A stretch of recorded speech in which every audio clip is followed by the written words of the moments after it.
Yes, fight fans, body and mind sports, my people. You are fully appreciated in this round, my guys, my people. Let's start with Mike Tyson versus Floyd Mayweather, the exhibition for the year 2026, right? Now, Floyd, he posted over the weekend on his socials that we will be getting this degeneracy in the springtime. However, no date or location have been decided yet, but they are citing maybe the US of A or Saudi Arabia, my guys, my people. Now, if they stage this in the US, it's a no-brainer because we have here two legendary American granddads if to throw leather against one another in front of their home fans in the US, my guys. That is a no-brainer, the most commercially viable location. The organizers shouldn't have to look outside of the US where Saudi Arabia. This is not a Turkey allow Sheikh / Saudi event, my guys, my people. Why even think about staging this degenerate low bottom tier form of entertainment in another man's backyard? It makes absolutely no sense unless they are not receiving favorable reception in the US at home, my guys, my people. This is a controversial event after all. Now, my people, Mike Tyson, Jake Paul, right, broke gate attendance records at the AT&T Stadium in Arlington. Also broke global viewership records for sport entertainment events on Netflix. So I'm guessing the organizers of this exhibition, CSI Sports and Fight Sports, may also opt for the Netflix platform to stage Mike Tyson Mayweather, my guys, my people, in order to garner similar views as Mike Tyson, Jake Paul, which depending on which source you go to, did around 65 million global views, my guys, my people. So yeah, it will be a no-brainer to put it on Netflix, although that even has not been decided yet. But moving forward, let's hear from Floyd Mayweather what he had to say. And this is what he said, quote, I've been doing this for 30 years and not a single fight has tarnished my legacy, end quotation. Or should I say close quotation.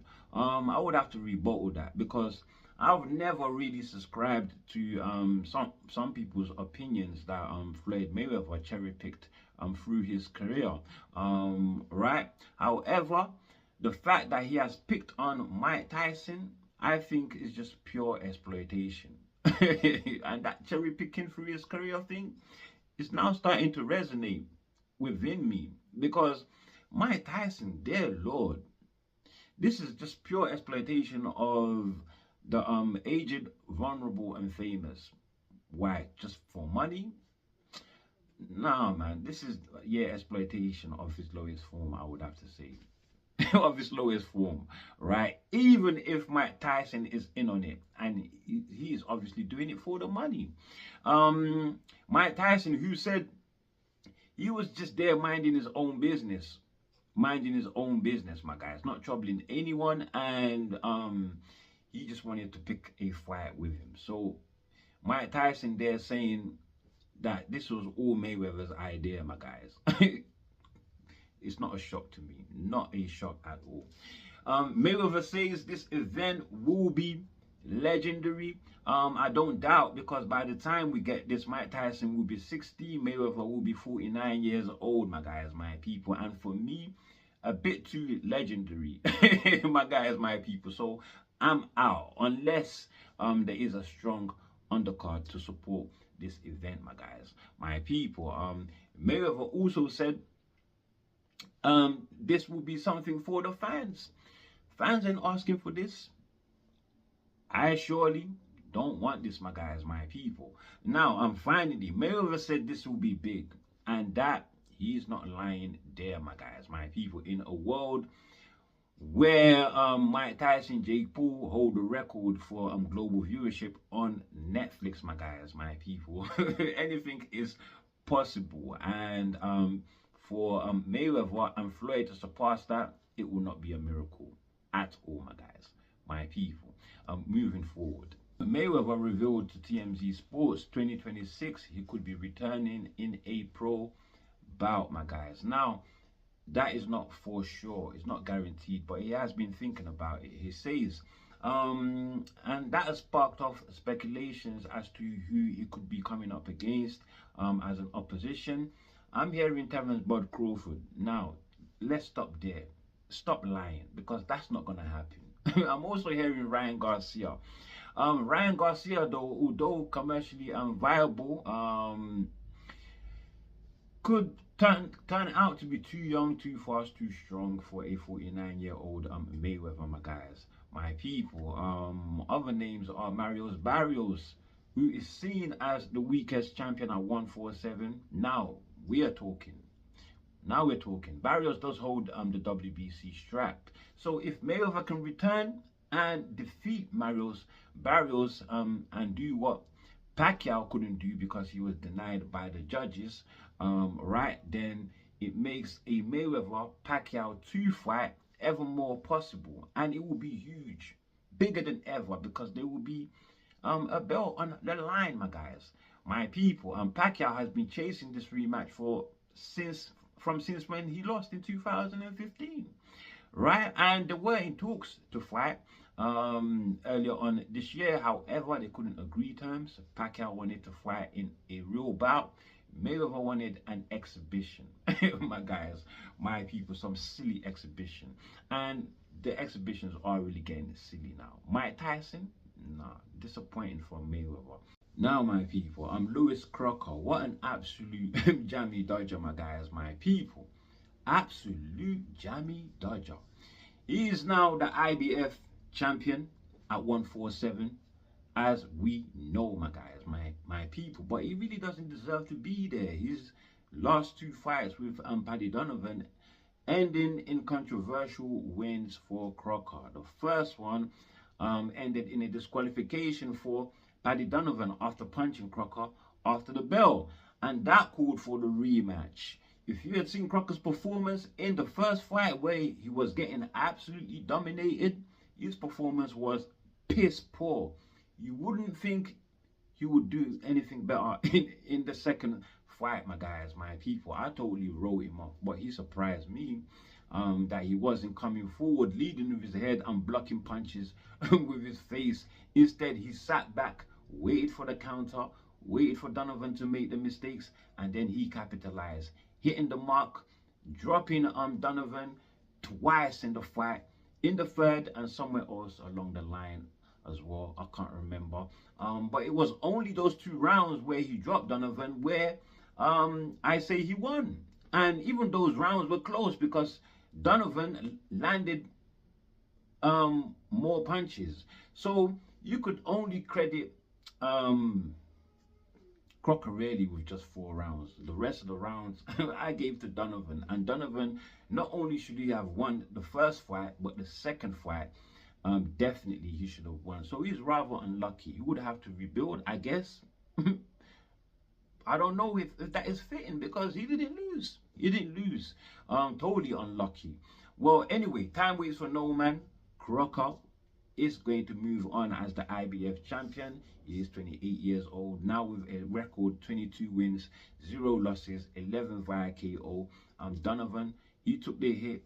He is 26 years old. His record 14 wins, 2 losses, and 11 via KO, my guys, my people. But moving forward, defending that strap or attempting to unify, things will be harder for Crocker, who, although big for the division, and he is a super puncher, my guys, my people, he is also very limited skill-wise. However, he is lucky because this division, 147, right now, is the weakest that it has ever been since the departure of Errol the True Spence and Crawford, and then most recently, right, Jerome Bruce Ennis, right? So the division is seen as weak right now. The king that people are speculating probably is Brian Norman, the WBO champion. But even for me, Brian Norman is not proven enough yet. he's not proven enough yet. So it is wide open. It is wide open. He has a chance to unify. Crocker does. But after the win over Donovan, he didn't call out any of the champions. He called out Conor Benn, who has an assignment with Chris Eubank Jr. come the 15th of November. Well, Conor Benn quashed all of that. He said after Eubank, he wants Marius Barrios, the WBC champion, my guys, my people, the weakest champion in the division, by the way.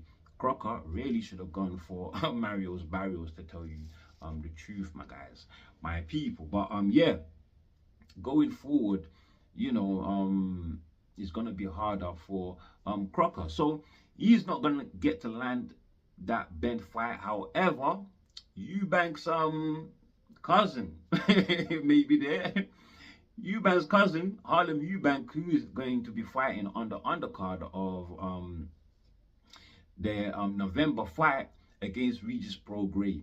Now, if he passes Regis Prograis, then we could see him and Lewis Crocker in the ring next, my guys. So Harlem Eubank could be the next fight for Lewis Crocker, as reported by the Ring magazine, my guys, my people. In March, Harlem Eubank stopped Irishman Tyron McKenna in 10, but then in July he lost via a technical decision to Jack Catterall, with the fight stopped in the 6th round due to a very bloody head clash that left Catterall in absolute pieces, my guys, my people. But with Catterall ahead on the judges' scorecards, well, he got the win. He got the win, my guys, my people. But in a fight that you could describe both men's performances as one of the worst fights of the year. Even Turkey Al Sheikh chimed in and dubbed the fight a Jerry and Jerry fight, my guys, my people. So Harlem not really coming off great form, so to speak. But tell me what you think of Harlem versus Crocker, my guys, my people. Tell me what you think. And as for Crocker, he obviously put money before unification for calling out Benn before calling out a champion. To tell you the truth, I do like the idea of Crocker defending his IBF versus Conor once Conor is done with Chris Eubank Jr. in November. You know, but I think that will be a better and even bigger fight, right? If Conor does what he plans, goes on and grabs that WBC strap from Marius Barrios, then him and Crocker can unify right after for a stadium fight. Believe it or not, Conor is a stadium filler now, my guys, my people. Now, with that said, let's move on to Terence Bud Crawford. We all know Turkey wants to make Crawford versus David Benavidez at 168 pounds. Benavidez used to fight at 168. He is now the WBC champion at 175, my guys, my people, and still very much undefeated, very much like Crawford himself. Crawford, who is the undisputed champion at 168 pounds after he defeated Saul Canelo Alvarez. Another future first ballot Hall of Famer and a generational great. Crawford, now he is a 5-division champ, 3-division undisputed champion, #1 pound for pound king, and as far as I'm concerned, the best fighter of this generation, hands down, and I have no doubts about it in my mind, my guys, my people. So after all Crawford has achieved so far in his career, right, I've given you the countdown. Well, this is what David Benavidez, the man that Turkey wants to fight, Crawford, thinks about Crawford. In an interview he had with the Ring magazine, my guys, my people, I took out some excerpts, and this is what he said. Quote, Crawford should be in the Mount Rushmore of boxing, close quotation.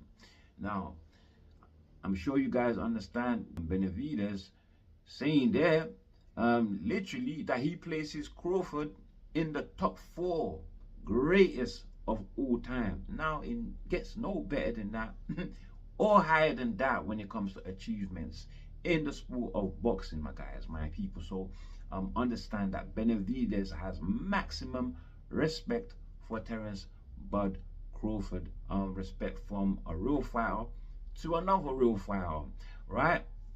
So hats up for Benavidez for keeping it real there, my guys, my people. However, he didn't stop there. He had more to say concerning the possibility of fighting Crawford. This is what he said. Quote, "To be honest, let Terence Crawford live. That is his weight class. I lost interest in 168 pounds a long time ago, and I know we could get offered a lot of money for me to go back down to 168, but I am more comfortable at 175. I'm chasing Benavidez, BIVOL, and Zerdo Ramirez at Cruiserweight." Close quotation. The man has spoken for himself. He is not after Crawford at 168. In fact, he is indicating clearly that he's too big for 168 pounds now. He says he's more comfortable at 175. So I guess case done, my guys, my people. He is chasing other champions such as Benavidez, who is fighting in his undercard, right, come the 22nd of November. That is the undercard of Benavidez versus Yard, my guys, my people. And now, should Benavidez get past Dion Nicholson on that undercard, which I assume by all means he will, right? Then maybe Benavidez can defend his WBC strap against Benavidez, who is hanging in limbo for a trilogy with BIVOL, who is out with an injury, with a back injury, my guys, my people. Yeah, BIVOL, who Benavidez is also after. Well, they could unify. They could unify for Undisputed, and that's exactly what David Benavidez wants, to unify and become Undisputed at 175 pounds, my guys, against Dimitri Bivol, the free belt unified champion in the division, my guys, my people. Yeah, Benavidez wants to become Undisputed, and says that although he can't make 168 anymore, my guys, my people, he is willing to drag Canelo up to 175, give him the opportunity to redeem himself, and face him for Undisputed. Give him the opportunity to become Undisputed in a new weight class, my guys. Listen, I have very serious doubts that Canelo takes that fight, knowing his history of ducking it, David Benavidez. I don't think his attitude towards Benavidez is going to change any time soon, my guys, my people. With that said, it's not great news for David Benavidez regarding Dimitri Bivol, you know, who I'm not confident that his trilogy with Artur Beterbiev will ever happen. However, when Bivol returns from his back injury, his time out, he's not looking for David Benavidez. That's what I'm hearing. He's not looking for David Benavidez. He's in fact looking to go up to Cruiserweight and fight IBF champion Jai OPETAIA, my guys, my people. David Benavidez, who is targeting WBO, WBA Cruiserweight champion Zerdo Ramirez, right? So he's looking to go up to Cruiserweight as well. But Zerdo, right, is someone that Bivol has already beaten. So Bivol has already beaten Zerdo, and he's going up to Cruiserweight. He wants to fight Jai OPETAIA. Now I get it. He's chasing greatness, I guess, to try and become a two-division world champion, right?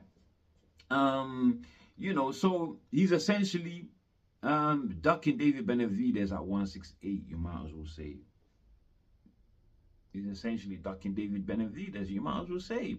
And well, since David Benavidez is looking to move up to cruiserweight anyway, maybe they might end up unifying at cruiserweight. Maybe they might end up unifying at cruiserweight. You may never know, my guys, my people. Or fighting at cruiserweight, right? Whichever one. Anyway, that is it. I'm done with David Benavidez and Dimitri Bivol. Now let's move to Terence Bud Crawford.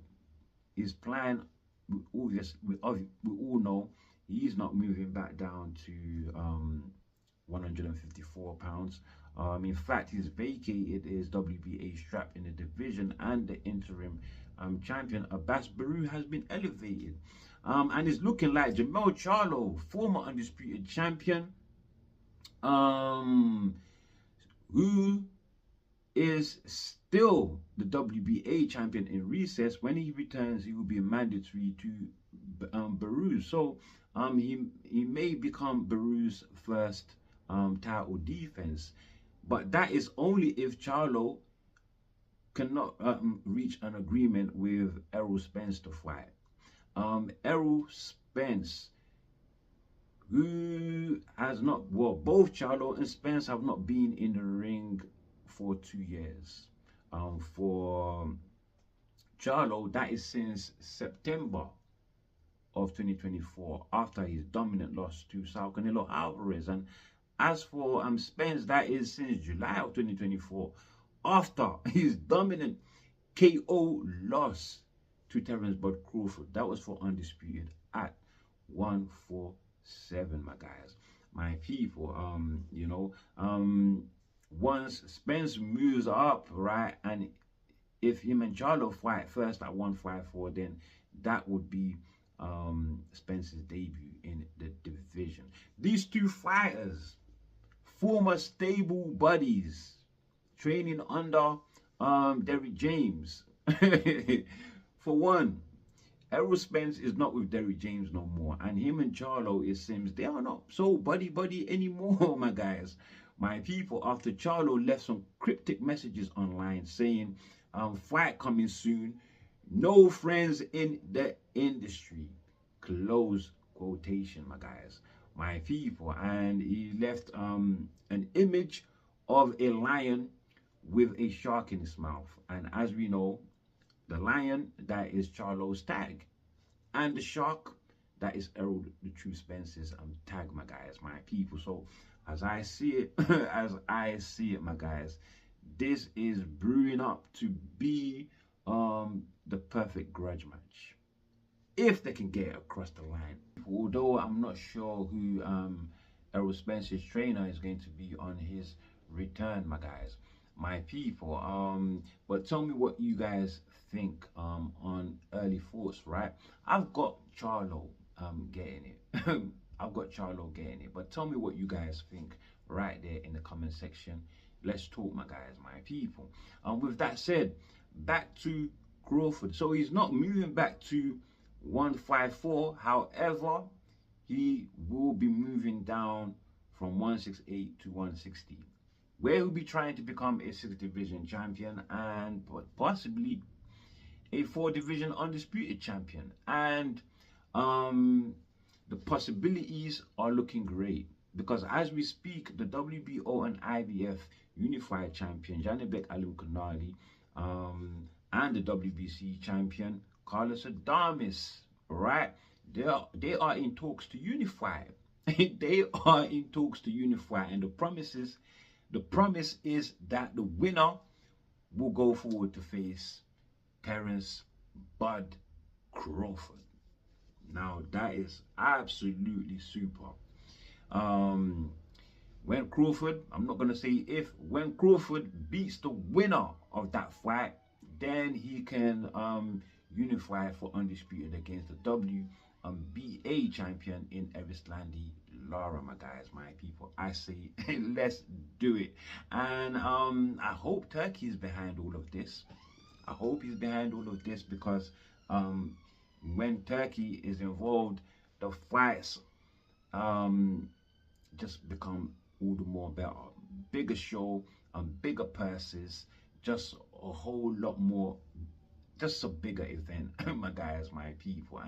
And with that said, that's all I have for you on this one, my guys, my people. Before you leave, do like, do share, subscribe, of course, drop your comments below, and as always, my people, stay super blessed.